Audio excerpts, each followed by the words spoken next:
Friday, September 8th, 2017. Steve Sipress here along with my rhino of the day. Tell me if you have an idea what this is, besides the fact it's a rhino. It's the head of a rhino. And besides the fact that I now see that it's made in Kenya. But what is it? Now, you probably people out there know a lot of me. I got to tell you, I didn't know what this was when I saw it. I'm like, what's with the hole in the middle of the rhino? What is that? This is a napkin holder, I'm told.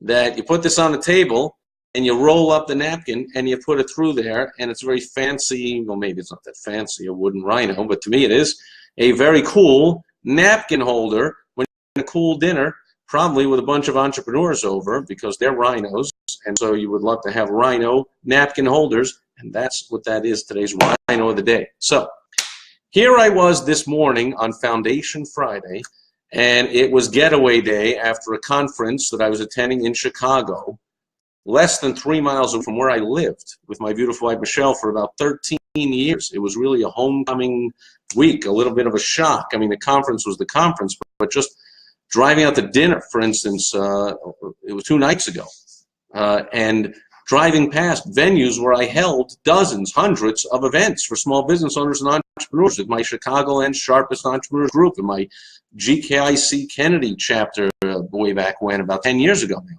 And I was driving by all the old haunts, and I'm like, we had meetings there, we had them there, we had our Christmas party here, and this and that. And like that, we had our first meeting, Schaumburg, there.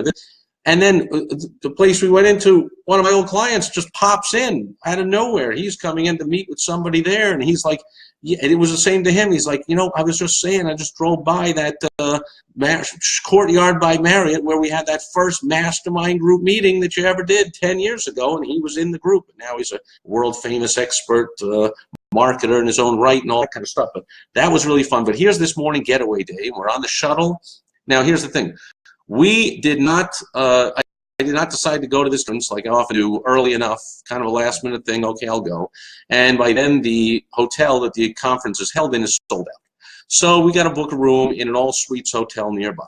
And however, on the getaway day today, going back from the hotel where the convention is held at, they have shuttle buses going to the airport. And I'm like, you know what, instead of taking our own cab or whatever, go over there, hop on the bus, and it was kind of cool because we see some people we know anyway, and we're hanging out, and the bus ride was over before you knew it.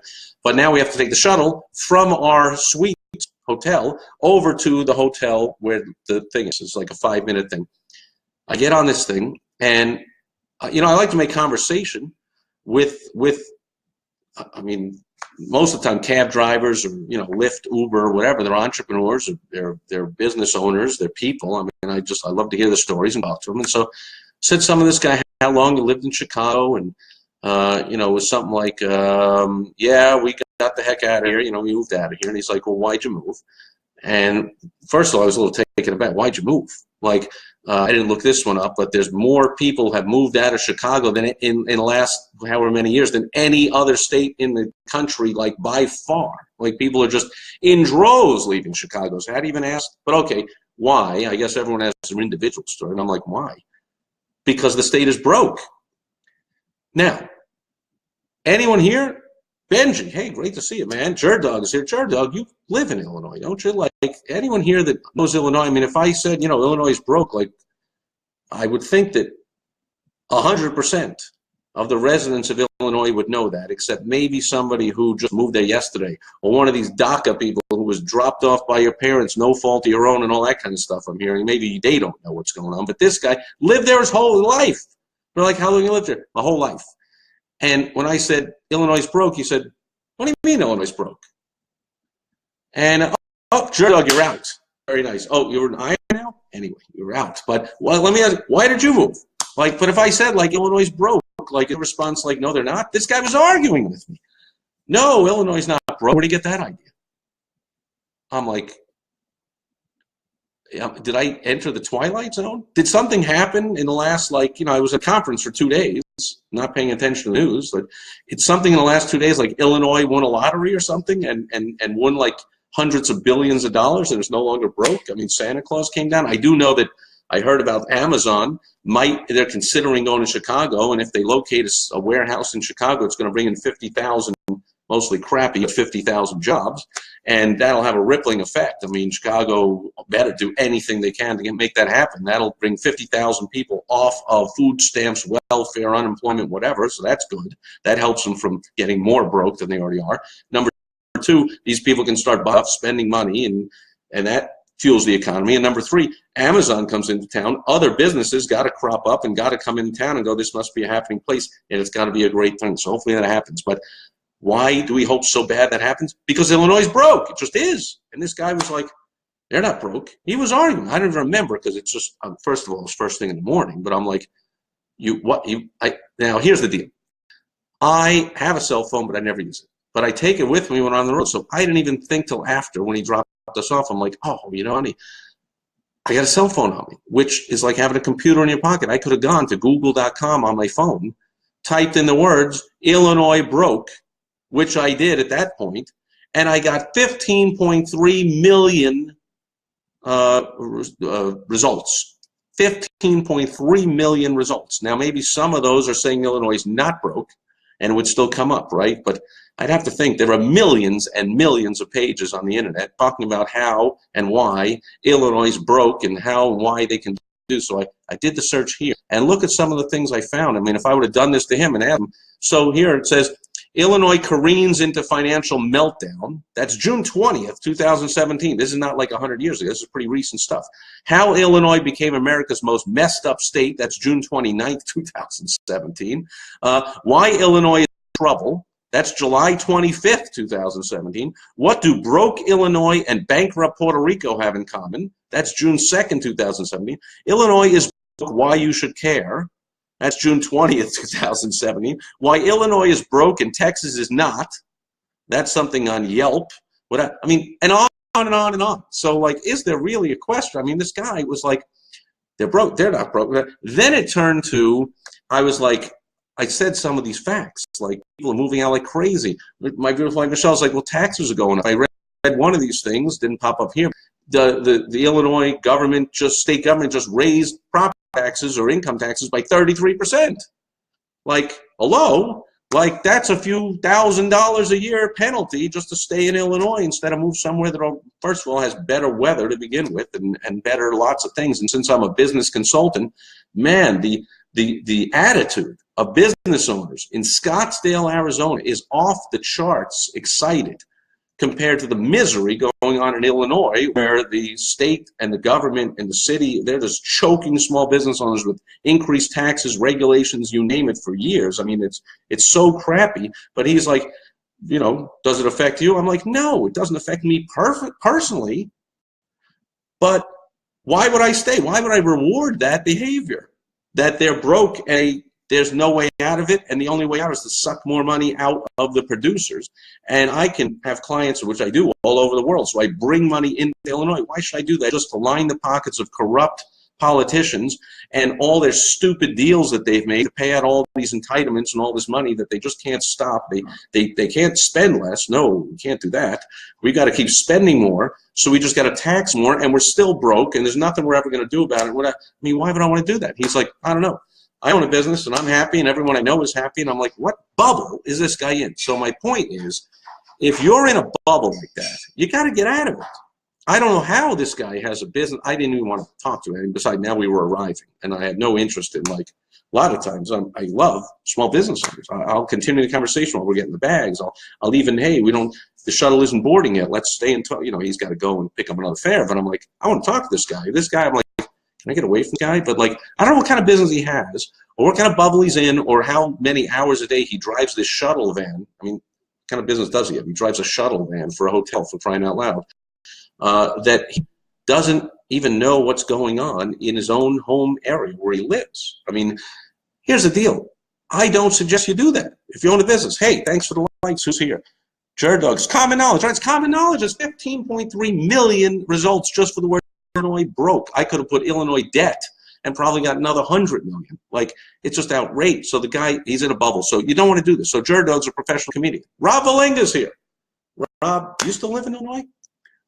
Does anybody you know not realize Illinois is broke? I mean, it's such a silly question.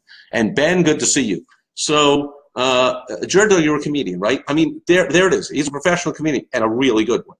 So Jerdog gets on the stage. Do you think it's even possible Jerdog could get on that stage and not know what's going on around him?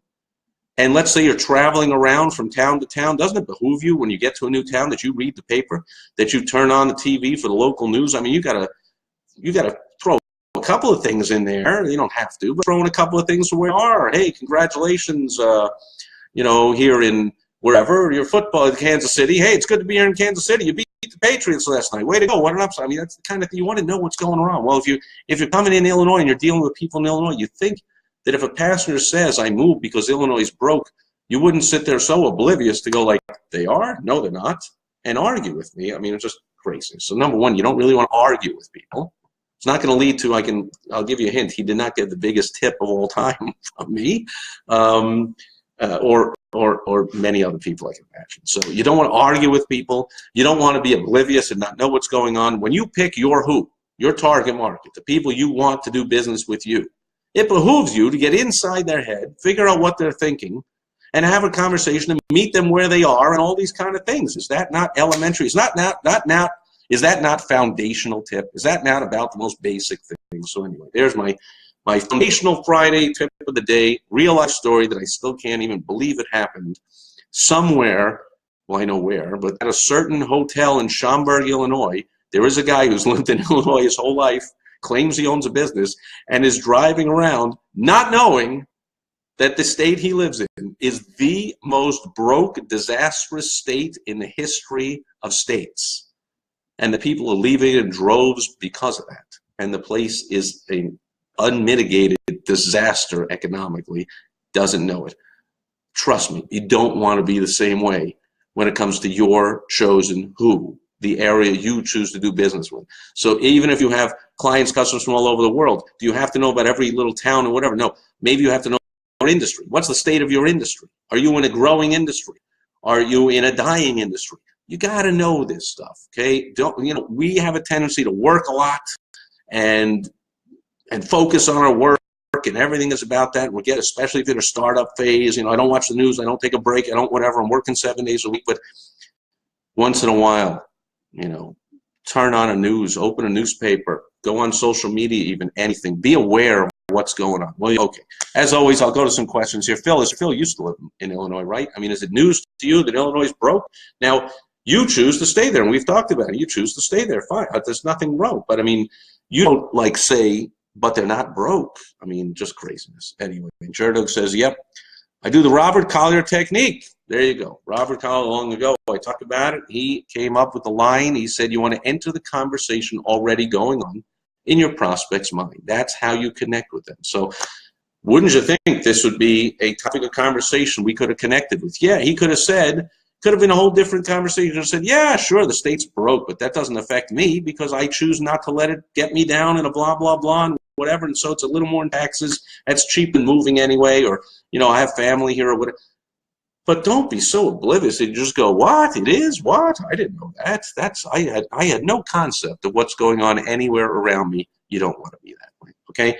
And it says, with I don't know how many O's, but we are so broke and crooked. That's what I said. I said, I don't mind paying taxes if the taxes are going to something useful. Are the taxes going to actually teach kids in schools? Because I think city of Chicago pays its teachers like the most in the nations, and they have some of the worst test scores in the nation. So the money does not go to the best teachers to teach the kids. It goes to the crooked politicians made a deal with the teachers union, and they can't seem to get out of it because they're the ones that donate the politicians to get elected again and all that kind of stuff, and they're afraid to cross the public school union and all that kind of stuff. And they made all these crooked deals, and of course, a lot of the money is lining the pockets of the politicians. And what's the saying in Illinois? That every governor serves 2 terms, one in office and then one in prison.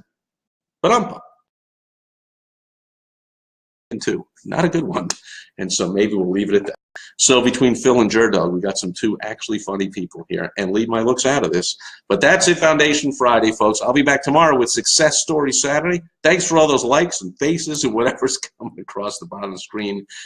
If you're laughing at me, that's all good, and I'm with you there. Hey, Merle, great seeing you. Merle, I believe, is still in Illinois also. people like Merle, are you aware that Illinois is broke? Well, of course you are.